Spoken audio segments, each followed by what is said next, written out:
Good day, grade 10s. In this lesson, we're learning about charge quantization.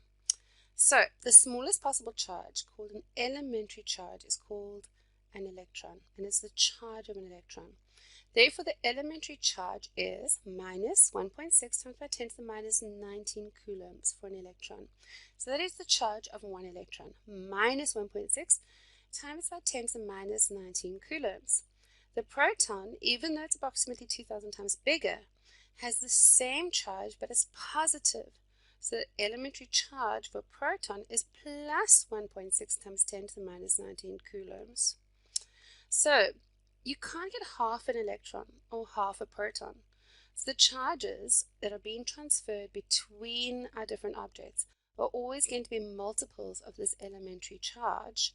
And charge occurs in packets that are always multiples of this, okay? So we say the charge is quantized. What does that mean? It just means that it can only be in a certain number. So it can be 1 times by 1.6 times by 10 to the minus 19, or 2 times by 1.6 times by 10 to the minus 19. So why is this useful? We know that it's useful because we can actually work out the number of electrons transferred if we know the charge on an object. So let's say, for example, we've got an object which has a charge of minus 1.92 times 10 to the minus 17 coulombs. If we want to know how many extra electrons it has, in other words, how many extra electrons are making it have a negative charge, we can work it out. We know that the charge of an electron is minus 1.6 times 10 to the minus 19 coulombs. So if we take this minus 1.92 times 10 to the minus 17 coulombs, which is the total charge, and we divide it by the charge of a single electron, which is minus 1.6 times 10 to the minus 19 coulombs, we can actually work out how many extra electrons are on this object.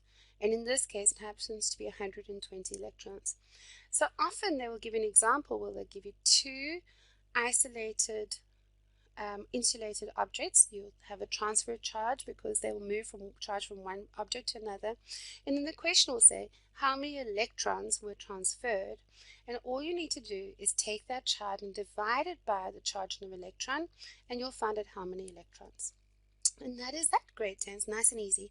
Hope you have a wonderful day.